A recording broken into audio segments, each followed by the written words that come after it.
I think most people would assume we've already begun. For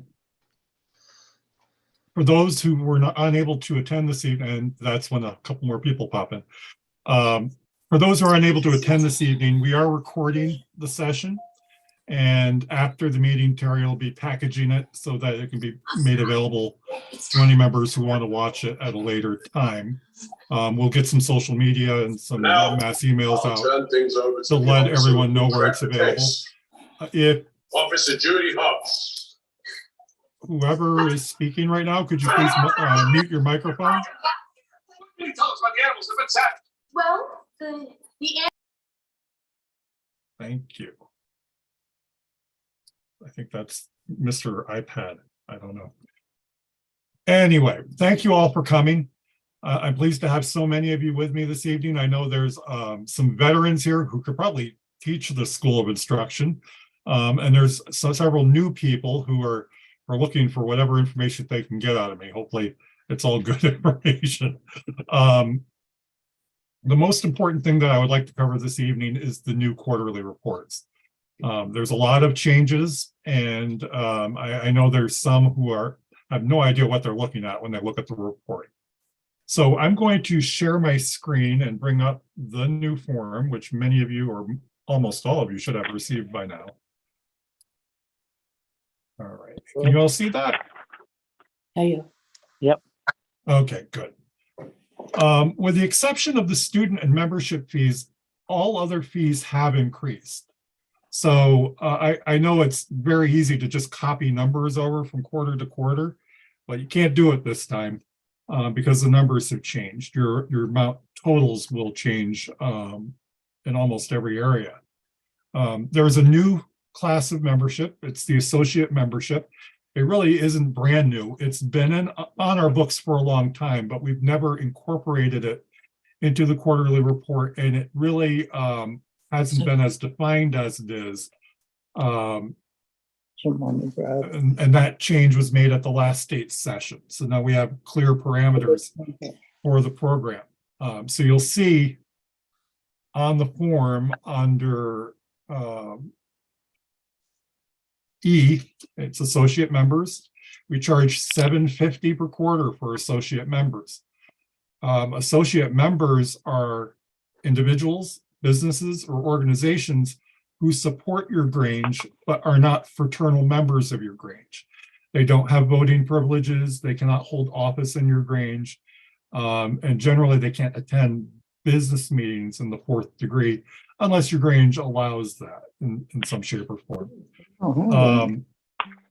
The point is to get support from your community, from people in your community who just aren't interested in attending meetings and being that involved in the organization, but they want to give you a hand in any way they can. So there is a minimum dues amount. You have to charge a minimum of $50 for associate members, but you can charge any amount you want above that $50. You, as a Grange, have to decide what that amount is.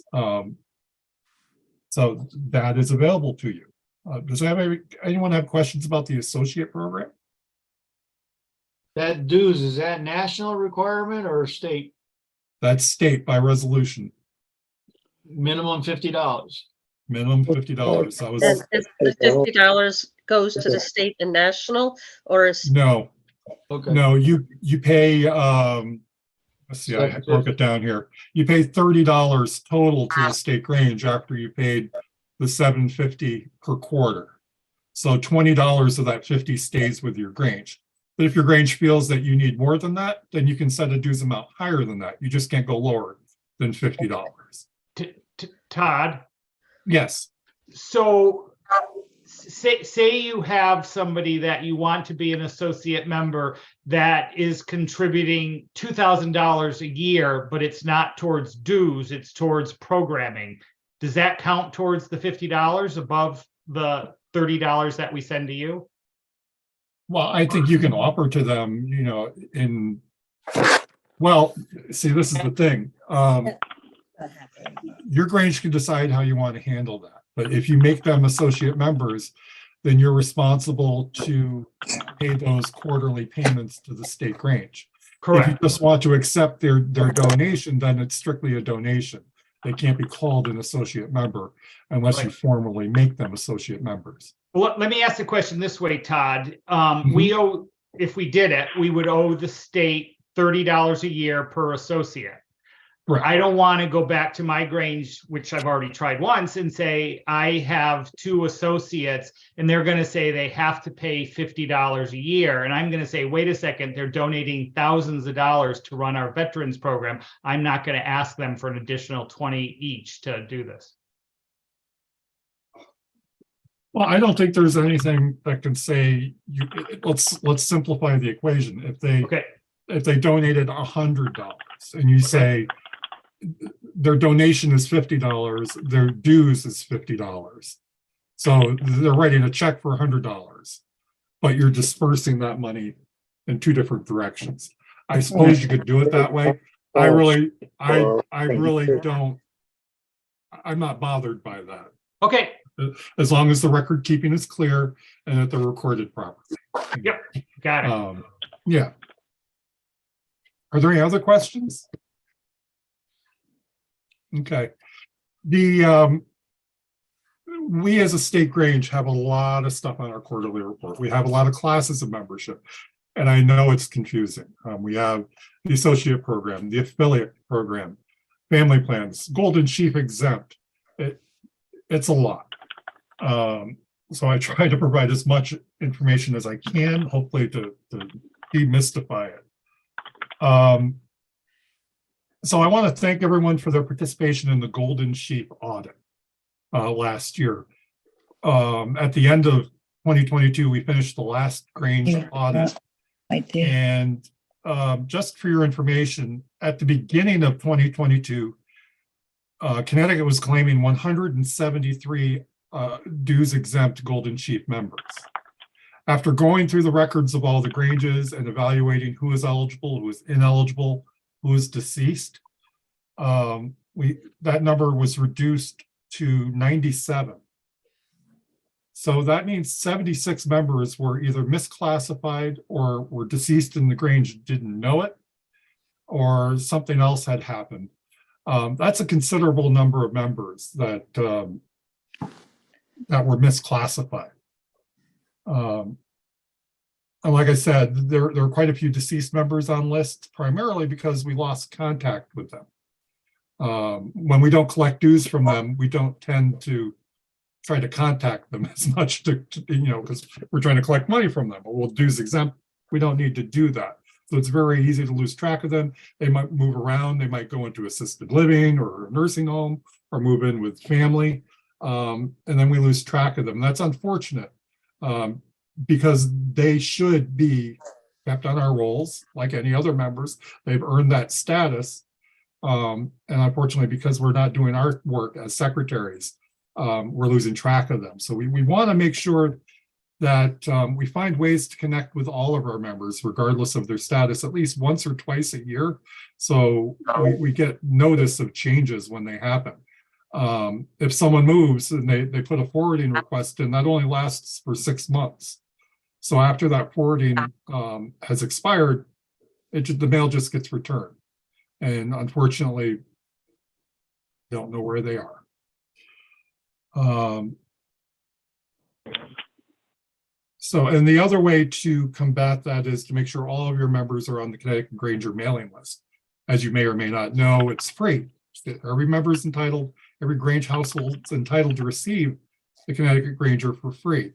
If they're on our mailing list, we pay for address corrections to come back to us at the Connecticut Granger. So oftentimes I'm told that my list at the Granger is more up to date than some of the secretaries, and they rely on the Granger list to get those updates that they're not otherwise getting. So you can add them by simply sending me a note.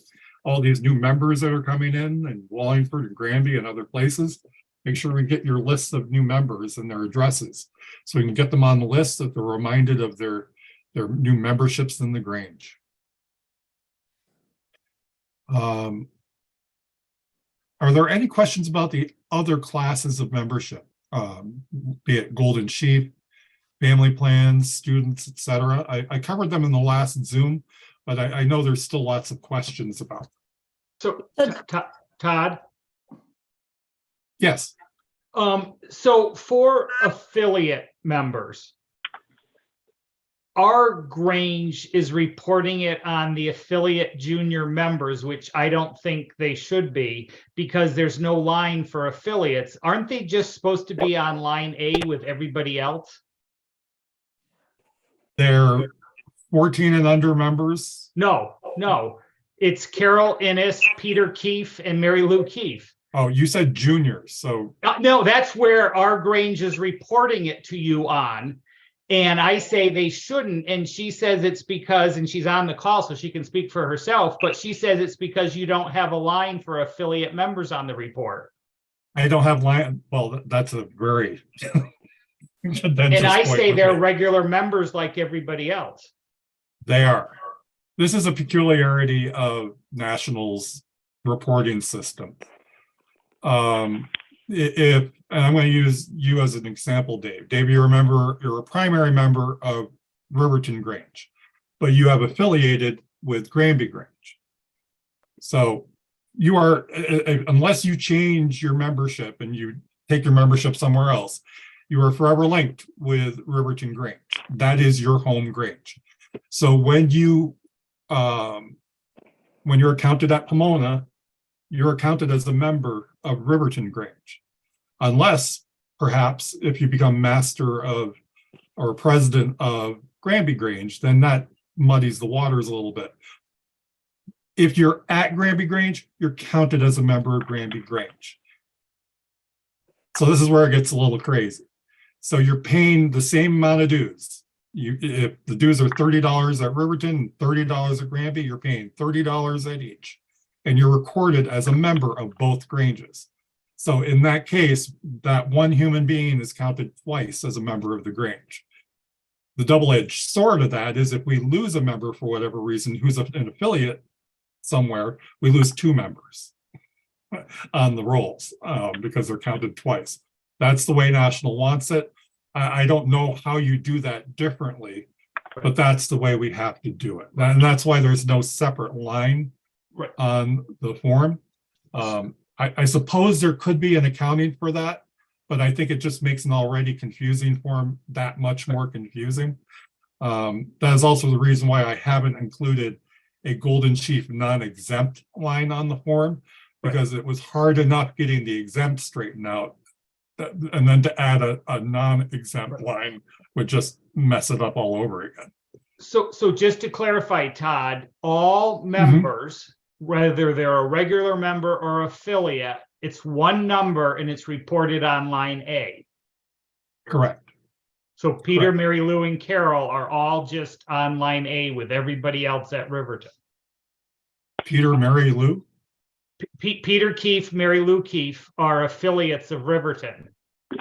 Yeah. Oh, correct. Okay. And Carol thought they Innes is an affiliated. affiliate. Yes. Okay. Yes, that is correct. I thought you were going to tell me they joined the Granby, and that can't happen. But No, not yet. yeah, and not at all. They can't. They can't. They already have an affiliation.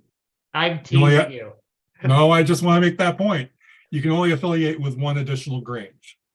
So you can't have 2 or 3 or 4. Oh, Granges Robin, that I you're was going to affiliated come with. affiliate with you too. That would be spreading the Dave a little too thin, don't you think? I have a question. Absolutely. Okay, I'm sorry, I'm going back to the associate. Oh, don't apologize. When we have a regular member who no longer participates, basically we have to give them a whole year to pay their dues and then another quarter before we can get them suspended. Is that also true with associates? Well, we really haven't gone down that road defining how to handle non-paying associate members. I'll have to get clarification on that, but in the absence of a clear rule, I would say yes, it would go by the same rules already set forth for any other membership class that that you have to give them notice. And that's another point. Some of our Granges drop members for non-payment. And as I've said in the previous Zoom last year, there's no such thing as a drop. You cannot drop members. There's no mechanism for that. They can be removed from membership for non-payment, but that's after proper notice has been given to the members and non-payment has occurred. Or they're essentially suspended. And they have the ability, after they've been suspended, to apply for reinstatement, but they have to go through the process to do that. If they fail to correct their suspension or to reverse their suspension, then they come off the rolls that way. If I'm Wow. understanding it right, we have to pay on people for 5 quarters? For non-paying people for 5 quarters before we can get them, suspend them? Well, you should be collecting your year's dues in advance. So 4 quarters should be paid in advance. That's not right. Well, they should pay it like in January for the full year, but if they don't, Correct. then we have to pay the state for them for 4 quarters, and then we can give them the notice of suspension. If they don't pay, we got to give them 1 more quarter. Well, no, if it's January 1st and their dues are due and they haven't paid by the end of that quarter, then you go through the process of notifying them that their status is non-payment, that you require their payment of their dues. And as long as you do that, then you can go forward with the process of suspending them. Oh, okay. You don't I have to thought- wait an entire, you have to go a Sure. full year to do that. Okay, yeah, I thought I had to wait a whole year, and so that's very expensive for our Grange. It is. So after January, if they don't pay the first quarter, I can give them notice. I don't have to wait for the whole year. Right. We don't want you to suffer for 12 months, but you do have to give them proper notice. Okay. Any other questions? Todd, I had a quick question for you. Sure. Students, is that just up to college age or what's, Students' dues is something that I wish really didn't exist, because we have junior membership and we have family membership. And most students fall under the family membership category because they live at home with their parents, or they're dependents of their parents. So students are non-dependent. So they do not live in their parents' household. They aren't supported by their parents. They're independent, but they are students, whether that be, I suppose they could be emancipated, and they're still in high school, but that doesn't happen very often. Generally, it's college students who live on their own and don't rely on their parents for support. That's what that is. okay, Because as I said, most students are dependent of their parents, so they would fall under the family membership program. Todd, I have a Okay. question. Yes. So students should not be counted under membership calculation. They should only be counted under students. Is that correct? Students, you break out, they're counted in the line A top line. If you see at the top here, where it says total members, last Yes. quarter. Down below, you're going to deduct that from the total. That's where we can breaking out the different classes of membership. Correct. Okay, so they are reported, and you have to report it down below under D.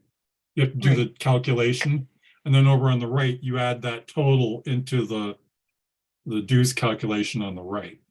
Okay, that's what I've been Yeah. doing. I just wanted to double Yeah. check with what you were saying. Yeah.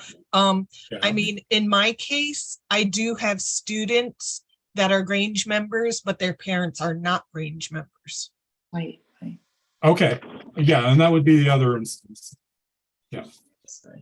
And Todd, the National Grange did this because that's where they put the FFA members, that parents aren't Grange members. Mhm. So they proclaim, classify them, but I think you're mistaken because on the tally lines, add the students is not, it's not a subtract the students, it's an add the students.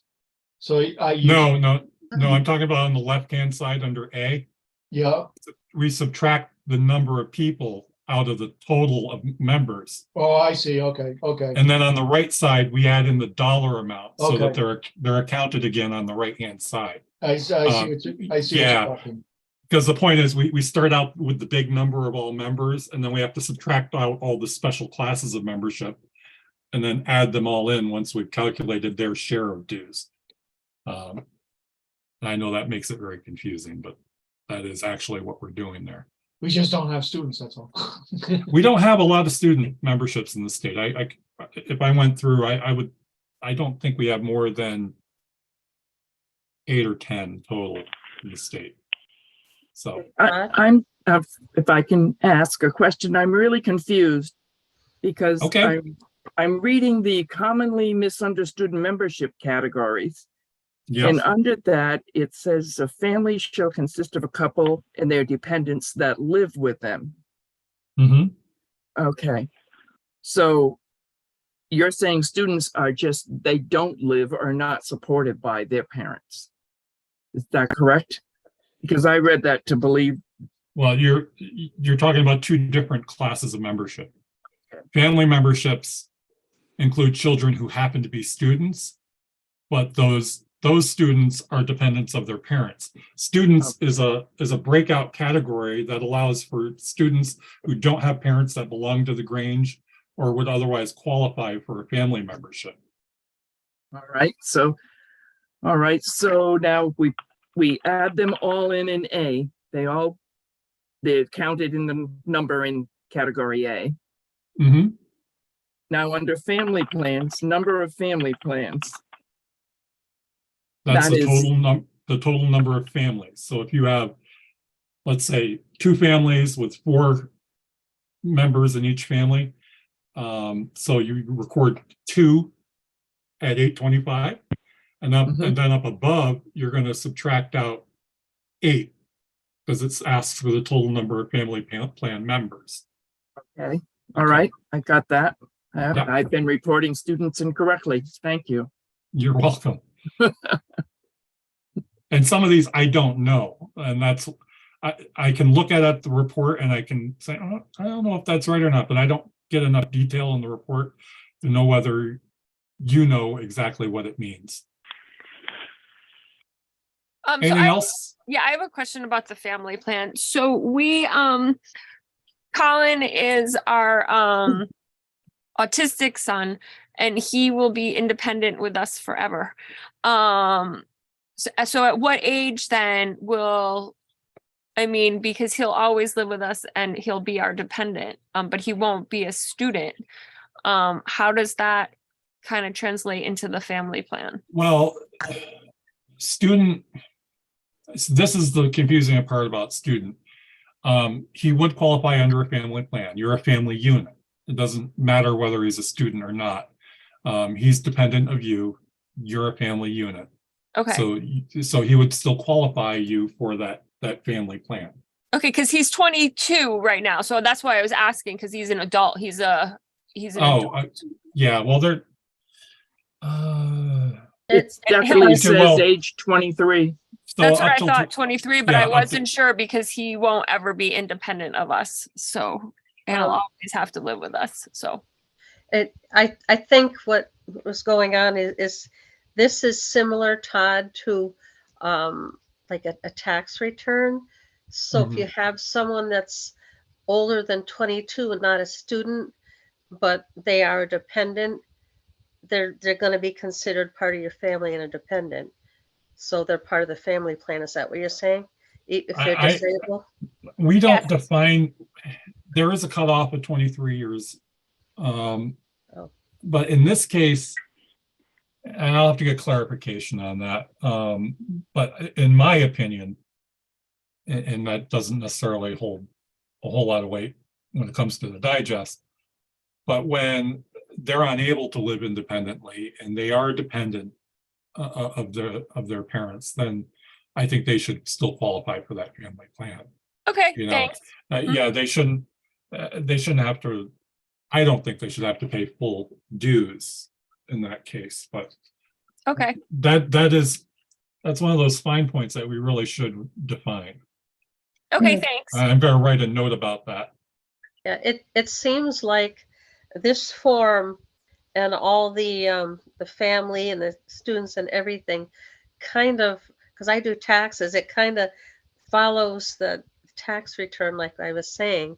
So if you have a dependent that's disabled, or that, like you said, will always be a dependent, they're considered part of the family, and they wouldn't be a separate member. They wouldn't. Yeah. So that's kind of what it looks Mhm. like. Yeah, I'll have a discussion with the board of directors about that topic.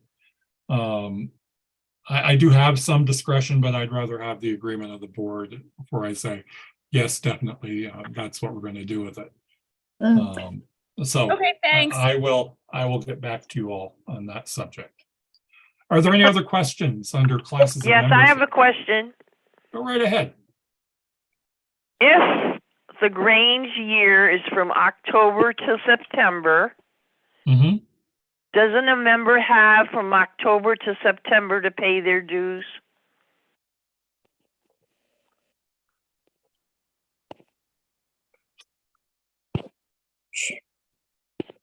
I'd have to go back to the digest clause specifically. Do you have any recollection, Noel? You On the can make digest it, clause? you can your Grange can say they can make installments to pay their dues. It's up to the Grange to determine that, but they still have to pay quarterly. Well, they could For opt for $30. quarterly. They could Right. opt for a quarterly payment plan, but absent of a specific agreement to do so, generally they're due annually. Well, that's why I Generally, think we were confused when you said you could drop them after Yeah. the first quarter, because I always Well, thought they had a whole year to pay. And then after that, when the new year starts, then you could talk about suspension, but you would have to wait for them to pay. Yeah. I think I did misspeak there. It's not. It's one of those things about our system. You have to let them dig a hole for themselves, and then unfortunately, sometimes the Grange gets left on the hook right. for the dues, and it's not a small amount of money. When you have a number of members who are non-dues paying. Okay. So if we asked them after the first quarter, if we suspended them, would the state Grange object? Well, then for them to join, they would have to pay this year's and next year's together. Yeah, well, that's part of the process. I don't. You're But like, generally I gonna have know. a few members where I have to send out like 2 dues notices or 3, and then they finally pay. But in the meanwhile, we pay for them until they pay up, because we were always told they had a whole year to pay. Mhm. Well, I think that somebody got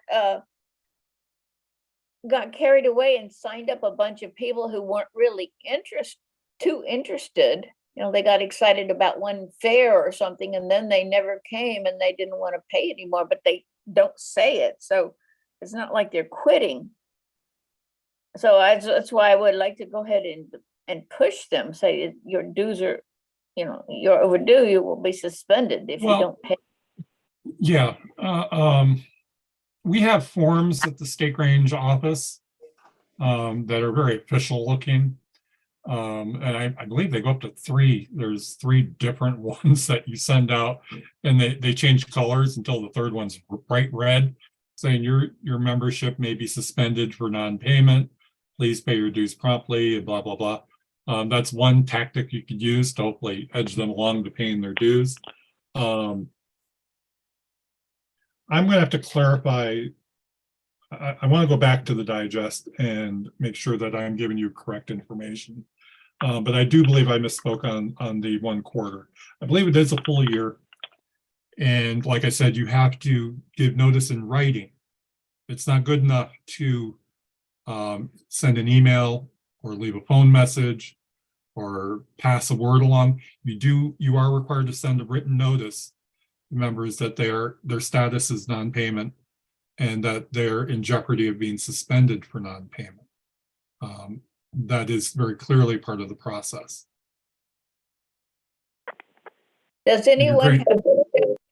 have how to keep this from happening? How to have people not join for 1 year and then not come back? Of course, have an exciting program would be one thing. Well, yeah, remaining connected with them is another thing. Hello, Todd. It's not a new problem with just recruiting a bunch of new members for a Grange that's reopening. It happens with Granges that just bring in 1, 2, or 3 new members occasionally. Invariably, you're going to have 1 or 2 people who join and they realize, that's not so much for me. And then you don't see them ever again, unfortunately. Todd, and this that, is Todd, this Yeah. is Maureen. Can you hear me? I can hear you. Okay. On the membership cards, on ours that we have, it says year, and then it's got first, second, third, and fourth, which is where they fill in the payment of dues.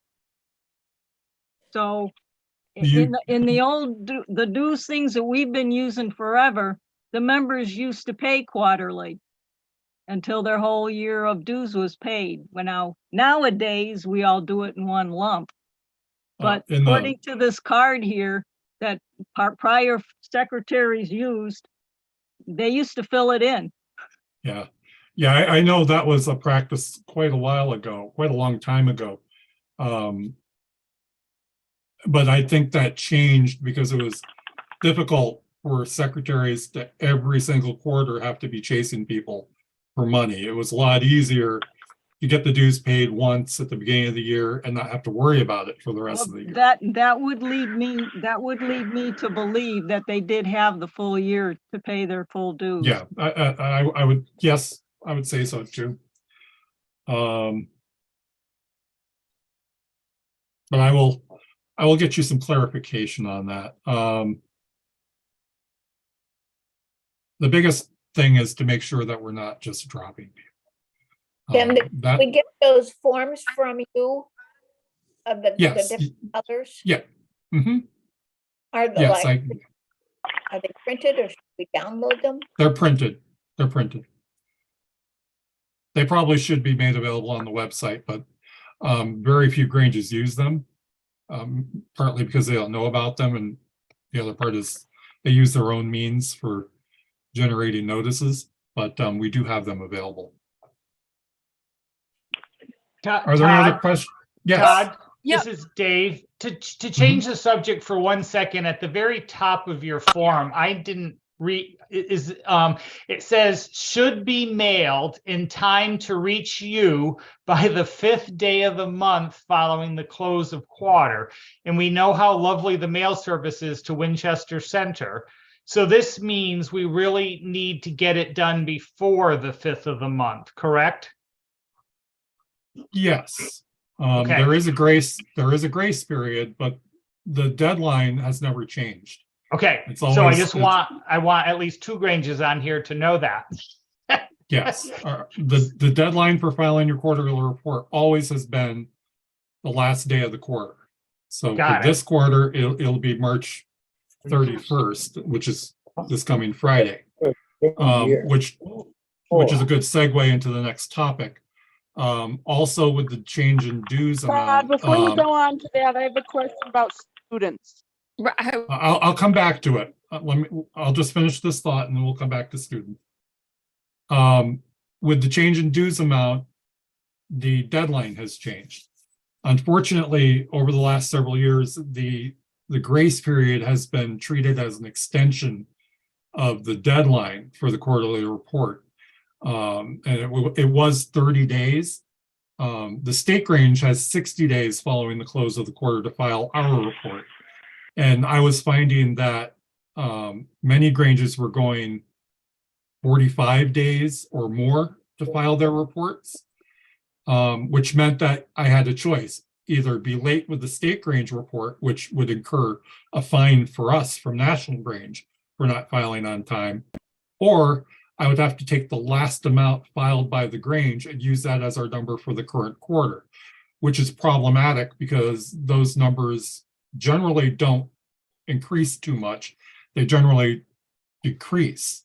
So we end up paying more in dues than we should, and we're reporting inaccurate amounts to National Grange. And in some quarters, that has been as many as 8 or 10 Granges.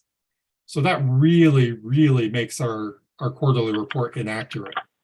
For this reason, the deadline has been changed. The grace period was changed to the 15th day following the close of the quarter. So it should arrive no later than the 15th day of April for this quarter. All right. So there was another question about, was it family membership? Now about students, because if Students, you have, yes. I mean, I know I'm not in the situation, but I'm just thinking about the situation with Rod and I, and a student. We've always been paying twice, as opposed to. I'm having trouble hearing you, Don.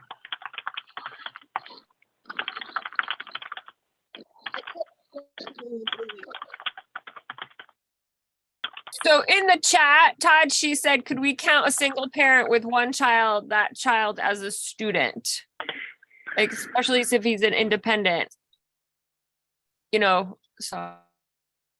No, he's not a student. He would be under a family plan.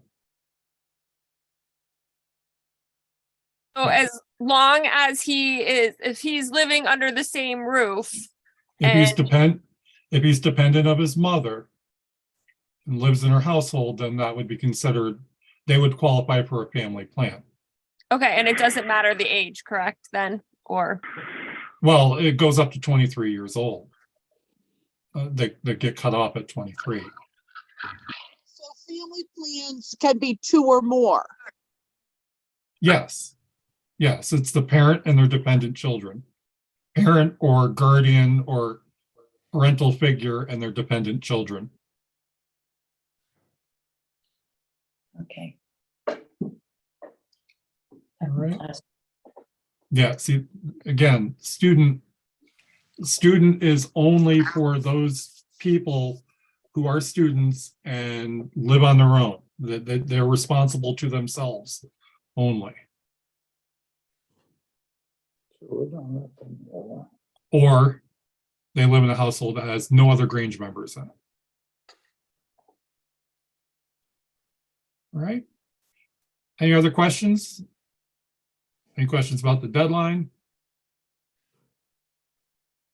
Okay. All right.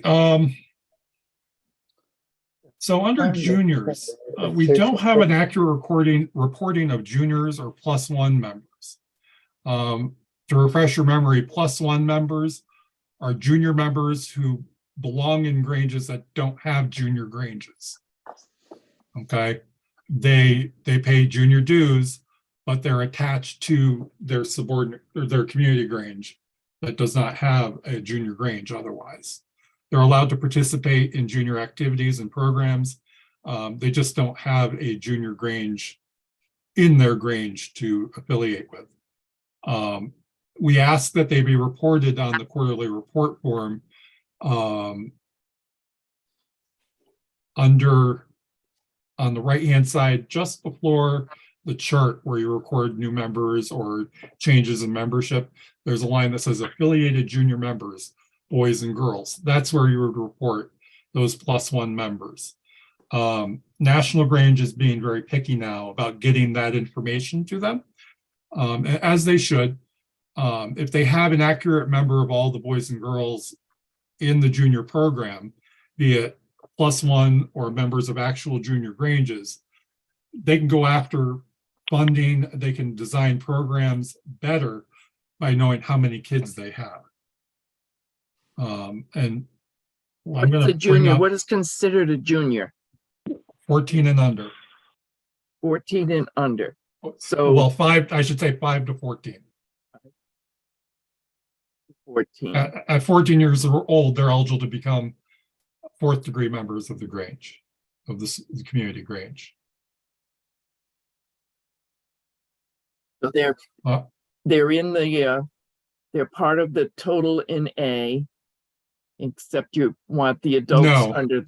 No. No, +1s are not reported in the total membership calculation because juniors are not reported that way. That's why we have a special line, because they don't pay dues that way. Juniors don't pay dues. Okay, that's what I Well, want to they know. pay dues, but they don't pay dues to the state Grange. Juniors don't pay dues to the state Grange. They do pay Grange to belong to their community junior Grange or to their community Grange, but they just don't. The community Granges don't send money on to the state and national Grange. So we just have an accounting of how many there are on the report form. Where is this on the report form? On the right-hand side, just above the chart where you record new members or deceased members, where it says sub-community, actually, let me highlight it here. Got it. Right there. Okay. So I for a 14-year-old who is part of a family plan and is a member of the Grange, they get counted under the family plan. But then if that person had a younger sibling who was under 14, that would be counted as a junior member? Yeah, because they can't be a fourth degree member until they've reached 14 years of age. Okay, thank you. Mhm. But we wouldn't, but if, you had a family of 4 and one sibling was 12 and the other was 14, the 14 would be counted under the family plan, and then the 12-year-old would be under the affiliated Yeah. junior. Okay, thank you. Yeah. Could be a +1. Yeah, Right, they would yeah, consider Kara, it- that's a +1 and technically you should collect $1. That's what I Yeah. used to pay for Natalie until she became 13 and a half and then she joined Riverton Grange. So Well- our +1 pays $1. What's The the difference minimum- between +1 and an affiliated junior member? Plus, it's the same The thing. only difference, Okay. well, I'll answer the question. There's only one difference between the two. They don't have a physical junior Grange in their community if they're a +1. That's the only difference. They can still participate in all the other programs of the junior Grange. They can enter contests. They can visit junior Granges if they'd like. They just don't have a junior Grange in their community. And this is our way of allowing them to be junior Granges. They're not Grangers without having a physical Grange in their community. It's also a way to hopefully collect enough +1 members so you can get that critical mass so you can start your own junior Grange in your community Grange. Yes. So, if we don't have, if we didn't have a junior Grange, do they get counted for the purposes under this form as an affiliated junior member? Yes. Yes. Okay. Well, Okay. I don't call them +1 because I think it muddies the waters Okay. when I use too many terms on the form. So I just call them affiliated junior members. It simplifies it. If there's a junior Grange like Econ Community Junior Grange, they report separately because they have a junior Grange. So they tell the state Grange how many in their group there are. This is picking up all the 1s and 2s and 3s and 4s that might be all over the state. Thank you. Can Okay. you tell me how much of the money that we pay for our members goes on to national?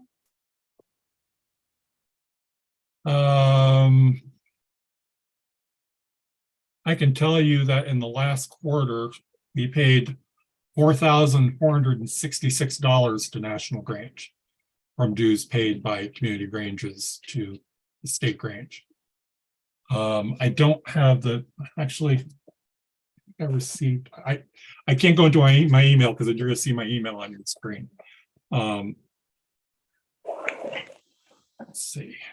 Like, is there a percentage? Or half? Let me tell you in just a second. We pay $350 per member in National Grange each quarter. Okay, thank you. So And take how that back out. Pomonas get money? We don't seem to send money to our Pomona. Well, you should, if you have Pomona members within your community Grange, you should be paying an amount to your Pomona Grange for dues. You should be collecting dues for the Pomona on them. Oh, I think Unless, a couple, but I assumed they paid their own dues or something. I've never heard of it. you should clarify that with your Pomona secretary. I'm under the impression that all of the community Granges are required to pay to their Pomona. There aren't too many Granges that pay directly, who have individual members who pay directly to the Pomona. Eastern does. Eastern does? You pay individually? You pay individually, but then all of a sudden we did away with dues this year. Right. You did it away this year. Just for this year or? No, forever. Okay. Is that, okay, that's a different Pomona than ours is Nutmeg. Yeah, Yeah, you would have to check with Joanne Cipriano. She's the secretary of your Pomona. Okay. Okay, My understanding is that Nutmeg does not connect dues, does not collect dues anymore. Okay. All right. Oh, thank you. However, even if you're not paying dues to the Pomona, you should be reporting to the Pomona on the status of the members within your Grange. So the Yes, we still secretary have to has report. accurate reporting of who their members are. This is another disconnect that we have where our Pomona secretaries have a rough time because I can count probably 3 or 4 Granges within each Pomona that are non-communicative with their Pomonas. So they have no idea how many members are still belonging from those Granges. So, and with each quarterly report, I provide a form to you with a clip off where you make that report in. You should be sending that on to your Pomona secretary. I don't if think you- in that. well, Yeah, that's. yeah, it's inserted with the form. But I'll be happy to go over with that. Go over that with you, outside of this meeting if you like. Okay. All right, another, along with that +1 information, we also need to know the number of subordinate community brothers and sisters. It needs to be broken down. Probably in half of the Granges, that line is not filled out. And that's a key item for both the state and national Granges, because you're required to have at least 13 members and 4 of each gender to maintain your charter. Not having that information, we don't know what your status is in qualifying for your charter. And I can tell you that the National Membership Director has called me many times with questions about our filing with National when numbers don't seem to be right, or there seems to be some attention that needs to be given to certain Granges. So we really need to have accurate information. You want to count steps? All right. I hope that all of our Granges are looking at their dues structure. With this latest dues increase, that does cut into the amount of money that stays within your community Granges. Some Granges have a clause within their bylaws that automatically raises their dues when there's a dues increase. But I know there's quite a few that don't have that in their bylaws, and it requires them to amend their bylaws to change the dues. And that, of course, takes time to do. So I hope you're looking at that and getting that done before the next dues renewal happens. We want to make sure that you're not stuck with an old dues amount into another year. We still charge our people 30. Do other people charge more? Quite a few Granges charge more than that.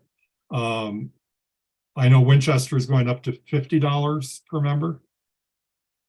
Of course, we have a large hall to maintain.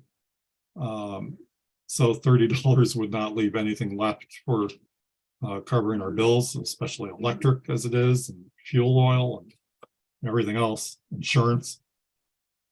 So you really have to work with your executive committee and your membership to decide what you need as a Grange to both satisfy your requirements for state and national, and to maintain your Grange. All right, are there any questions on anything I've covered so far? I'm going to move into a slightly different direction. Todd, Dave Roberts. Yes. At the bottom of your report, where it says names of those who have done X, Y, or Z. So say during January, February, March of 2023, we've added 10 new members and they've had their obligation ceremony in January, February, or March. They are recorded under F, membership fee. When do they start getting recorded on A? The next quarter. You don't pay dues. You don't pay dues on them in the same quarter they join.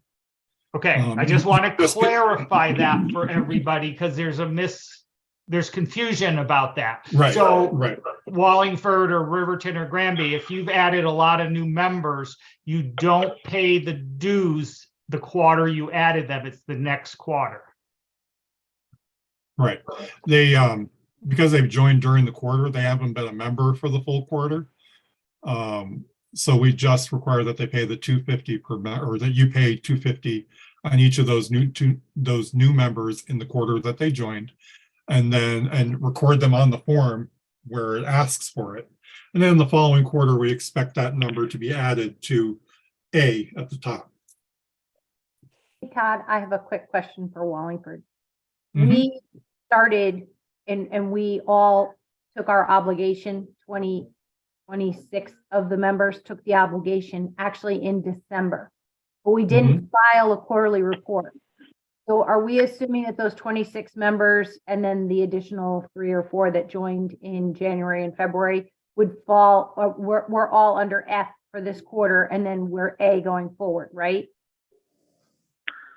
Yes. Okay. Well, Yeah.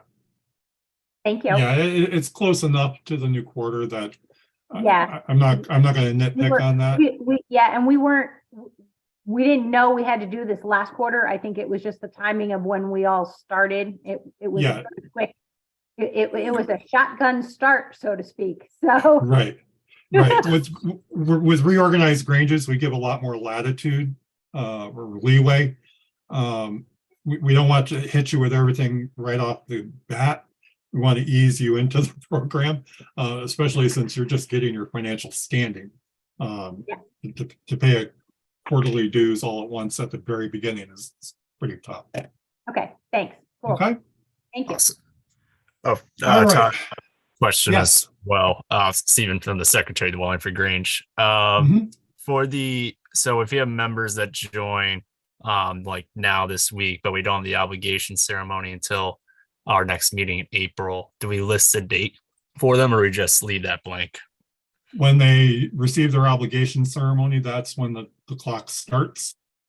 Okay. So in the report due April, May, June, July 1st, you would record their membership fee and put them in as new members on the form. And then you would pay dues on them the following quarter. Okay. So I list them in the second. Yeah, it's not when they fill out the application, it's when they've actually joined. And when they receive the obligation is the moment when they've actually joined. Okay, so I have about Thank 5 people who have joined and never gotten over to the obligation ceremony, and we've been paying on them, so we shouldn't be. No, if they haven't been well, why haven't they been obligated? Well, we've had several and they just can't make it. Okay, well, it's kind of, Fine. it's a little difficult. So we don't count them on until they've had the obligation. How do I get that to my report to look right this month for you in that case? Since, Well, they haven't received a degree, so I can't. yeah, but they're- I'm counting them we- anyway. I didn't know that. Yeah. We just reported them as incoming on the previous report, correct? Or you put them in as in section A? Yeah, Okay. Unfortunately, that's an error and I don't really know how we can correct that. See, if they haven't taken the degree, they can always come back and say, well, actually, you could say it's non-refundable. This is it's a really, get them to join, get them to take some kind of obligation. That's the easiest way to go about it. Just get them in somehow. And let me know if you're unsuccessful and we'll try to figure out what to do from there.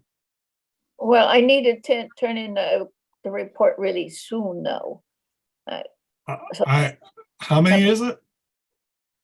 I think there's 5 people perhaps.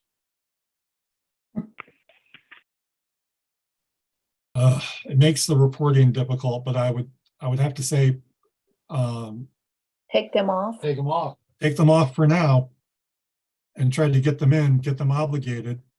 And I'll work out a credit for you for the quarter in which they actually come in.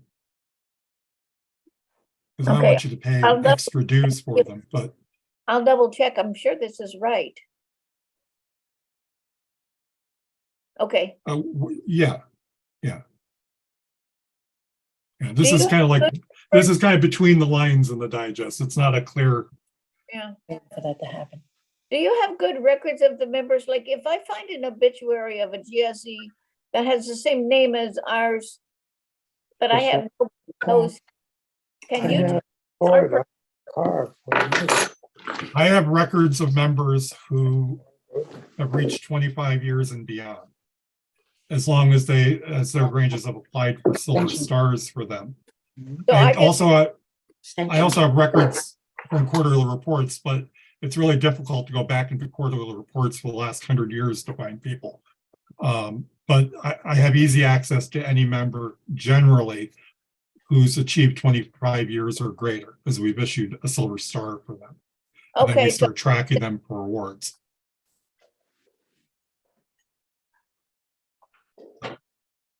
Okay, thank you. you're welcome. All right, record keeping. The state president wanted me to talk a little bit about record keeping. It is incredibly important that even if you keep a computer record of the minutes of your Grange, that you print out a copy and put it in a binder. That is the permanent record of your Grange. The file on your computer, as much as you want it to be, it's not a permanent record. I've had disk drives fail, I've had hard drives fail, I've had floppy disks and whatever kind of data storage device fail on me, and I've lost business records. It's not a position you want to be in. You have to have a printed record somewhere. And we've had Granges who rely on computers and they failed, and the entire minute book of that Grange is lost for whatever period of time those records were stored on that computer. You have to remember you're operating an independently incorporated corporation, and it's your duty to maintain accurate records of your corporation. There are legal situations that may arise where you have to go back and put your hands on those minutes, whether it be with a bank, with the state, or the town. And if you don't have that information, you're in a real quandary. Plus, we require accurate records of the Granges be maintained as well. I can tell you that even when I take minutes for board meetings, as soon as I'm done with that meeting, I print out a copy, even if I have to edit it, because I'm always worried that file is going to get corrupted and I can't open it again, and I don't have any notes from that meeting. So I prefer the belt and the suspenders route than to rely on a single source for security. Also, Todd, Yeah, one of the things that the Simsbury Grange is doing, we can print them out, but we're storing all our documents in the cloud. So we have like a Google account. And so then other people Right. can access them besides, somebody's personal computer. Right. So we just find that But- helpful. well, that's a good thing too, but there's also a problem. What if a secretary becomes disgruntled and walks away and doesn't give you the access codes to that information on the cloud? It's just as if it doesn't exist. Well, there's more than one person that has the access code. Right, So, right. but yes, I You're doing it the right way, but there are cases where it isn't done the right way. And Right. it's just like checking accounts. We have Granges that have one person on the checking account, that person becomes incapacitated or becomes deceased. And then it's a legal problem getting access to those bank accounts because there's no Right. living signer or active signer on the account. Yep. Yeah, you're correct in that regard. Just as important are your financial records. Make sure that you use some form of order on treasurer's receipts, or whatever system that works for you that gives a check and balance between the secretary and treasurer, that you can see where the money's come into the secretary and it's been passed on to the treasurer. That is incredibly important. And I know when the deputies come to inspect your Granges, they're going to be looking for that accountability. Please retain all financial statements for at least 3 years. Yes, 3 years. I checked it up with the IRS, and whenever they did this, I don't know, but they've changed the requirement to 3 years. I prefer 6 because there are instances where Granges have gone for grants and they've been asked for a series of years of financial records. And if you don't have them, then it becomes very difficult for you. IRS 990, the state Grange files the 990 tax return for each of the Granges, and you receive receipts of those filings each year, generally in February and March. Please make sure you keep those on file. It is the only proof of filing with the IRS that you have, because we do not file long form tax returns for Granges. That is our form of tax return. Annual reports with the Secretary of State. Please, please, please make sure you file your annual reports with the state of Connecticut. If you fail to do so, you may lose your incorporation. The state has been clamping down on that. We've had some Granges that have gone 5 and 6 years without filing annual reports. If you lose your incorporation with the state of Connecticut, you expose your members, officers and members to liability if there's an action against your Grange. They become individually liable. That incorporation provides protection to your membership. It's very difficult to retain members and to get new members if their personal assets are put at risk by joining your organization. So please make sure you keep up on that. Bonding. Now, National Grange has admittedly made this confusing this year. The underwriting insurance company has required National Grange to have its premiums for each year paid by the end of the previous year. Previously, we received notice from National sometime around November, just after the National Convention, and then payment would be required somewhere around April or May. Well, now they want it paid by the end of the year, just before the new policy kicks in. Unfortunately, 2022 was a transition year, and we had to do this twice, once at the beginning of the year, and now at summertime, we had to ask for it again for 2023. Hopefully, the next renewal will come out this summer with payment due by the end of the year, and we'll establish that as our new cycle. I apologize for the confusion, but that's just the hand we were dealt by National Grange. Executive committee reports. All of the Granges should have received copies of the due report forms for the executive committee reports for a couple of years. They are due by December 31st of each year. I have not received very many of them at all, so there are quite a few of them outstanding. Previously, they were sent to the state master. They are now required to be sent to the state office, the state Grange office in Winchester. And then copies were forwarded by me on to the state master. The problem was that if they went to the state master and the state master left office, those records didn't always come back to the central office. And we had Granges looking for those records and we just don't have them. So we want to eliminate that problem, send them on to the state Grange. If you haven't done your executive committee report, please do so as soon as you can. Electricity. I know many of you are probably customers of Eversource, and electric rates have soared. Make sure you're getting the best possible rate by going to energizect.com. Have your utility bill in hand when you do that. Enter in the information that they request of you, and they'll give you a listing of all the different companies that can offer you better rates than the standard offer from Eversource or even UI. I can tell you that Winchester, I did it for Winchester, and they were able to save approximately $80 on their last electric bill by switching our provider.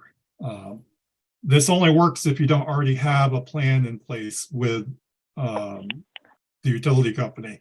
If you're on a special billing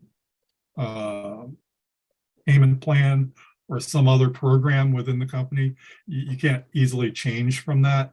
But if you're not under one of those things, you can opt out of the standard plan from Eversource. Todd, question? Mm-hmm. And just let you know, we have an Eversource exec on the call. Mhm. So it was our understanding that you had to be a private residence to do that, not a business or a nonprofit like a Grange. No, well, we Winchester's was done as a business. It wasn't done as a residential account. Right. So I just want the two Granges here. We both talked about it and both were told we couldn't do it. So I'm going to have both Granges relook at it because we were told that because we're not a residential customer, we're not allowed to do that. Well, I haven't heard that. Okay. But I just did it under the business and it was accepted by Eversource. Or Good. not by Eversource. That's what we by want. the provider. We're accepted by the provider that way. We're totally above board with what we were. So. Yep. Good. I'm glad to hear that. Yep. It's a lot of money. I can tell you my own personal bill went down about that much. I think the first bill I nearly collapsed. It was over $500.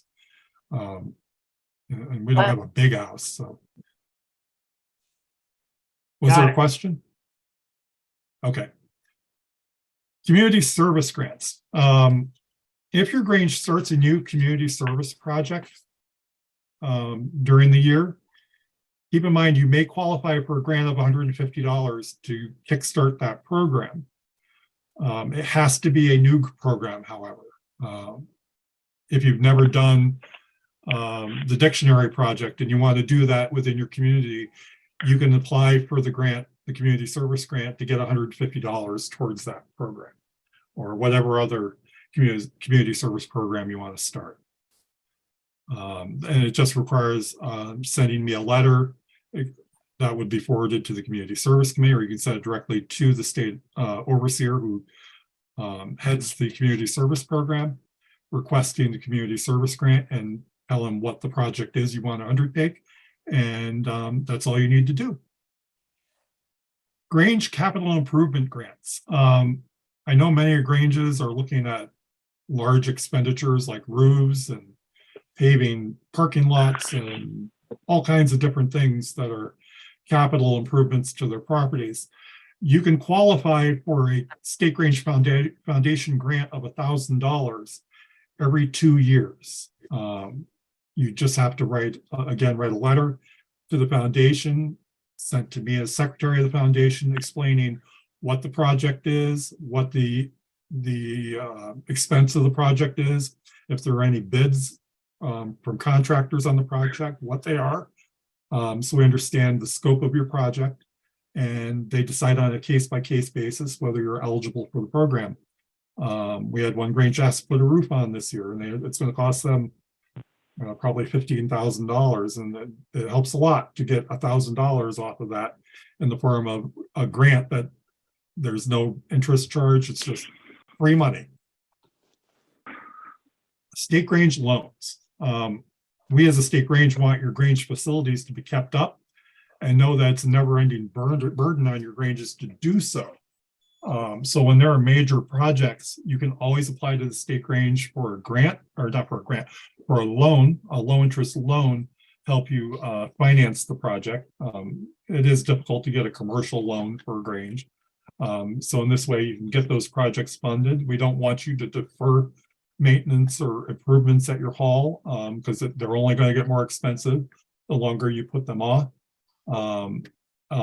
If you're interested in that particular program, get in touch with me and I'll walk you through the process. That one's a little bit more detailed than the other items I've mentioned, because generally they're bigger ticket items than the $1,000 and $150 programs that I mentioned.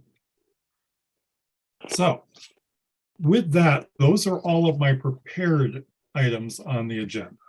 I'll just open it up to any other questions you might have. Todd, I'm nervous about one thing for Riverton Grange. I had not heard about this Secretary of State filing. And I know on private chat, our secretary said, whatever you send her, she files. This has nothing to do with you. Each Grange independently has to file with the Secretary of State. And you can look up on Denise Merrill's website, but sometimes I just found another group I belong to had not filed in 9 years. Yeah. I Yes, have never heard of it myself. Where do we find a form for that? You go on the state. Sorry. Let me see if I can pull it up for you. I'll show you on the screen. Perhaps Ron did it and I don't know about it, but Okay, I'm going to embarrass a Grange, I guess. Yeah, it's $50 a year you have to pay. And you have to use a credit card. I thought it was 125, but No, it's $50. I file for your Lions Club, Judy. oh, okay, that's good. I was wondering about that. Good, thanks. Does the executive committee have to do that, or is that just the treasurer, the secretary does? It's whoever your Grange designates, but it's usually the secretary. Okay. Interesting. In your case, I guess it would be the treasurer, unless your new secretary is up to speed on everything. Oh, they have a wonderful new secretary. That's good to hear. can we look at the state website and see when we did our last one? Yeah, they I'm usually trying- tell you. They also send you an email to notify you when you're due to update your papers. Usually, unless the contact information hasn't been updated, that can be a problem too. Yeah, we had a secretary who died and we had a secretary who quit. So we could have let this fall through the cracks. All right.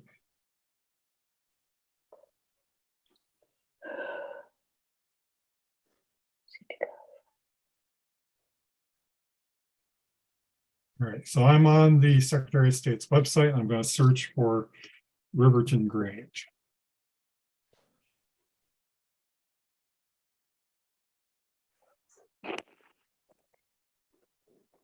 You are active and all of your reports are filed. Yay, good job, Dawn. Oh, can you look up my Grange? What is the Grange? Harmony?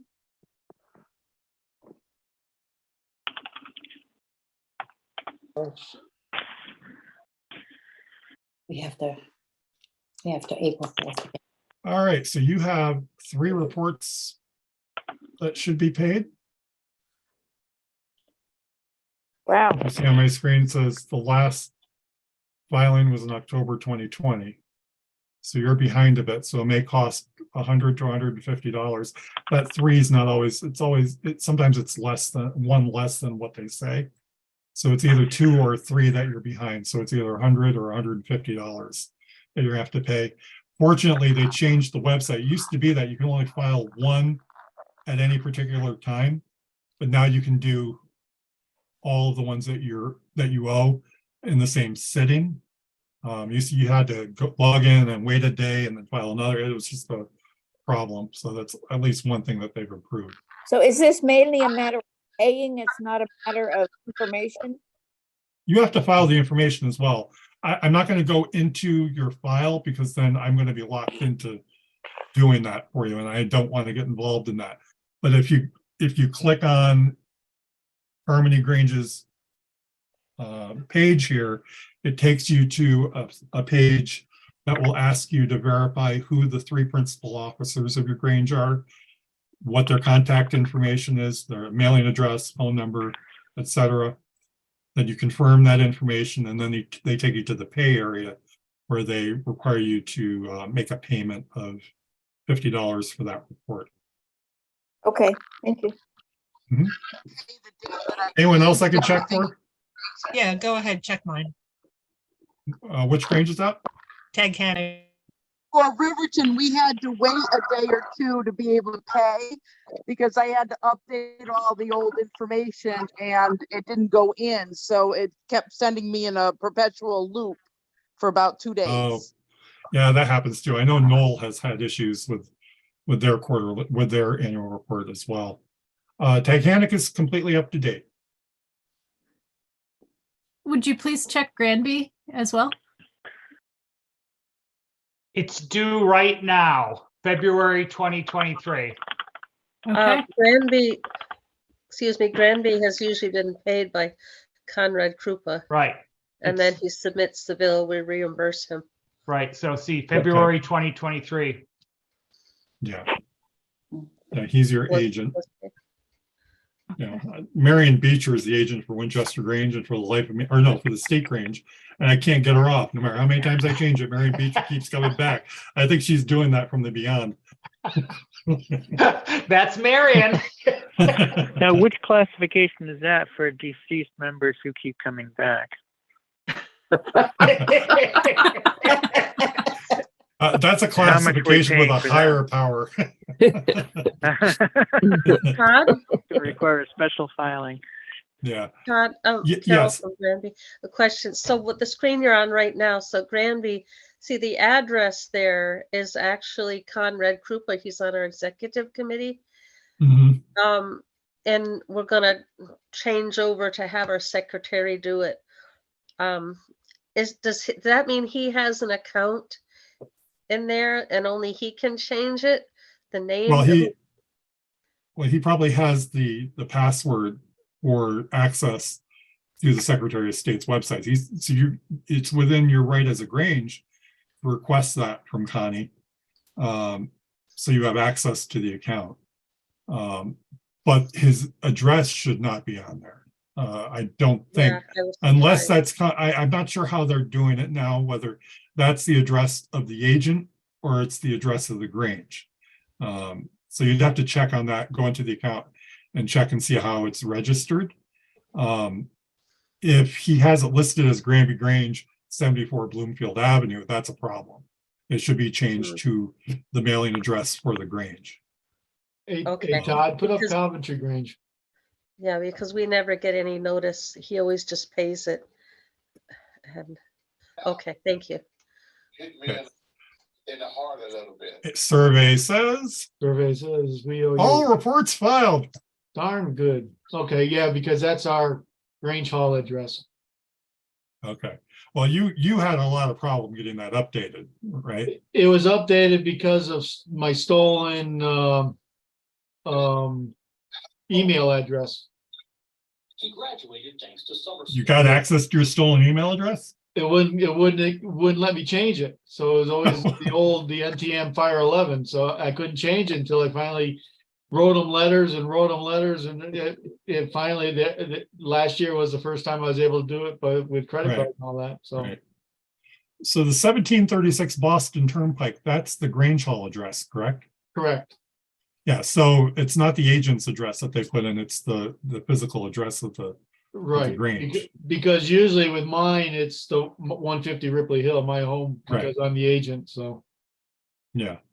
Todd, is this, So- is information, the website going to show up on your recording? Let's see it, or this is just gonna be I'm just searching for information. I'm not changing any filings. I'm just looking to see what your status is. If you've never been on before, you're gonna have to register for access to the website. It's not too difficult. You have to select a username and a password like you do with everything else in life now. But write it down, make sure you have it in a couple places because it's the devil if you don't have access to that information. You need to file your So what annual report. website did you go to originally? I couldn't see it on my phone. So you're going to, I can't, It was like CT.gov. ct.gov is probably the best way to get to it, and look for Secretary of State. You can even Google Connecticut Secretary of State, and it'll take you, it'll give you an access to her website. Okay, Okay. thank you. Done before we can. Can we Anything just- else? Any other questions? That has to be. Yes, Carol. So, I have a question, getting back to the quarterly report. So because of what all our new members, we had Mhm. them fill out all the applications, the half sheet ones. Do you need those sent into you with the reports? That's just for No. our information, we take it? Okay, No, we- you notify me of those people by filling out that bottom portion of the quarterly report. right. I don't need to have the applications. I don't really have a way of keeping a good record of those. We rely on the subordinate Granges to do that. Okay, thank you. Yeah. Okay. If we have more than fit the lines, can we just put an attached sheet with the same information? Of course, yeah. Todd, did the Pomonas ever get incorporated? No, unfortunately, I haven't been able to pick that up. I hope to get that done soon. It's a long drawn out process, and when I say don't let your corporations drop, please do not let your corporations drop, because it really is hell on earth to get them reestablished. I have a quick question for Wallingford, and I don't know if Stephen's got this or not, so I'll kind of ask. We were looking at the grid on the bottom, and you have degrees conferred, first and second, degrees conferred, third and fourth. Then the obligation, date of the obligation, the date of the welcoming. There's a whole bunch of different boxes down there, and we're new to this. So we apologize, but what boxes were we supposed to have we filled out? Or, like, I know we've all received the obligation. Does that mean we're all first? We're just not sure what boxes we need to fill out with the dates at the bottom. Let me just pull up my form again. It would be, if you've taken the obligation, it's the category that says date of obligation ceremony. Right. Yeah. You Okay. just put in the date that you took the obligation. And that's all that we would be reporting for this one. Yes. And I see Noel shaking his head, so thank you. Thank you. Yes. That was my question, Robin. Yes. Yes, yeah, you're considered fourth degree members, even though you haven't received degrees. You're encouraged to see the degrees at some point in the ensuing year. But for all intents and purposes, you're considered a fourth degree member of the Grange. Okay. Okay. So really, and then, because the other question we had was the welcoming versus the obligation. And I don't Just think- different it's just different forms of the ceremony. Okay. That's the only perfect. difference. So it's just the Yeah. obligation. So we're good. So it's just that one date. Okay, cool. Thank you. You're welcome. If you do the welcome ceremony, it's a quick, short version that gets you in, and that's acceptable because that was the first one. Then the obligation was the more informative to do it. But if you want, like if you do a degree day or something like that, it's just for your record, so your members know they went through the 4 degrees. You could put that down, but it's not, Todd doesn't need to know that, once you join, that's it, you're a member. Yeah, we just, it was confusing when we looked at the form. So that's why we wanted to make sure that what we sent in was correct. We didn't want to be wrong on our first one, so. Yeah. If you do the welcoming, it's Robin, still. you're never wrong. Well, that actually brings me to a point that I'd like to make about record keeping again. Each secretary should have a master list of all their members, and it's a whole lot easier if you have some kind of chart that includes all the members of your Grange, whether it's a page or a series of pages that lists if they received the welcome ceremony, the first 4 degrees, 5th degree, 6th degree, 7th degree. Just keep a record of that. And you're going to count on that, or your successor will count on that years from now when they're trying to figure out when somebody became a member and they want awards for membership. Having those clear records established when they join is imperative. Okay, don't rely on those little slips of paper they filled out when they join. We've kind of gotten away from that. There used to be these huge ledgers that each Grange had, but we're also dealing with 100, 200, 300, 400 members in some Granges. So you had to have some complex record keeping. All right, are there any other questions? Joanne Cipriano. My Yes, Joanne. computer's been very unstable, so I didn't catch everything. But when you were talking about quarterly reports, Nutmeg Pomona has 11. She's still unstable.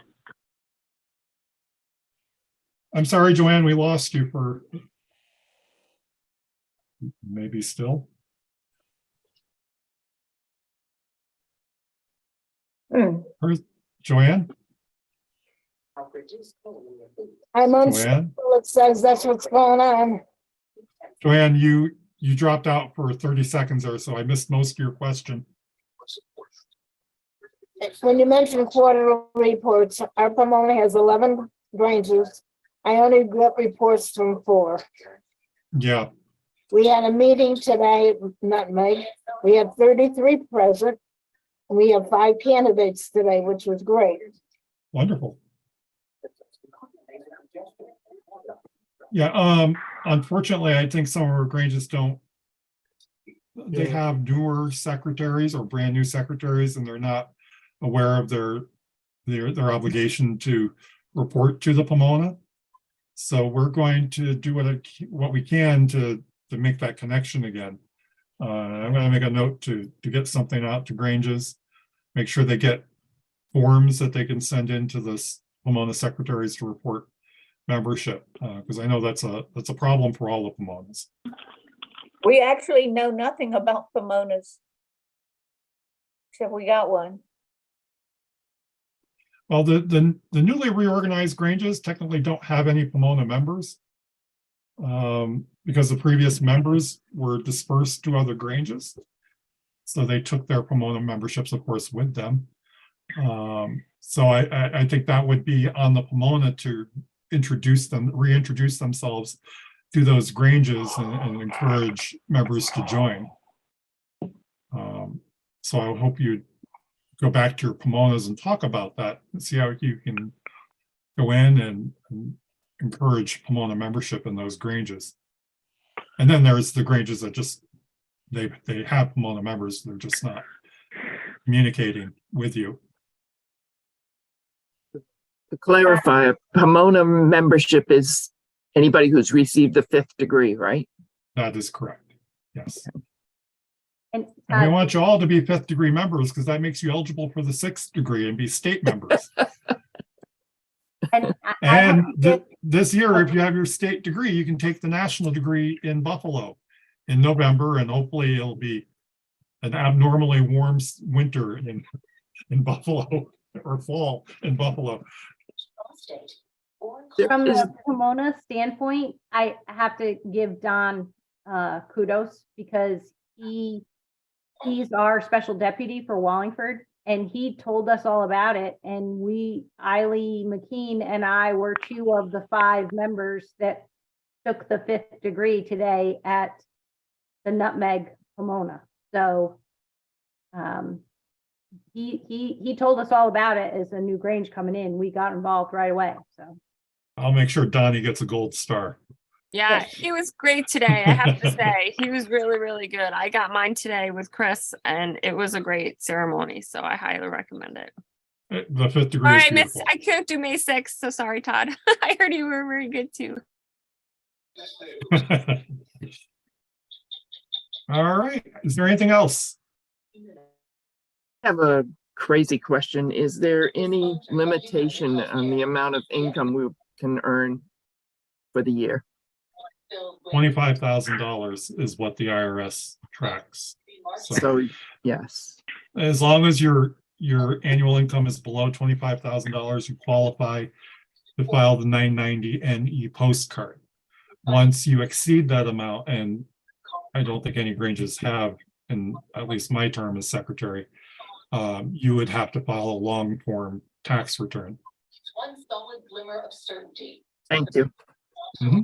Spring began. In some parts of the country. Anything else? Bloom, in others, daffodil and crocus shoots push through formerly. Todd, Thank daffodils. you. Thank you very much. Very informative, very helpful. Whether we're secretaries or not, this really helps us do all our jobs better, and hopefully will make your life easier. Yes, that is the point, making my life easy. Yes. No, I really, Thank you, Todd. I believe that I can't complain if I don't provide the information. You know, I can't get angry when things are messed up if I don't try to work with you and make sure you know exactly what you're supposed to do. And if it's confusing for me, I know it's confusing for you. So, and on that note, I will research those couple of issues that we talked about this evening and get back to you all. And if there's nothing else, I'll thank you for coming tonight. And as always, if you have any questions afterwards, send me an email, give me a phone call. I'm always here to help. Todd, Thank you, Todd. did I say one? Thanks for your energy, Dave. If the people aren't getting their information back from you, almost everything I get from you now is coming by spam. I'm going to spam. Spam mail, yeah. You have to go and whitelist me in your email. You have to teach your email not to spam me. Just if you add Todd to your address book, Joanne, that should help. If you put secretary@ctstategrange.org in your address book, as Terry's suggesting, it should alleviate that problem. Okay.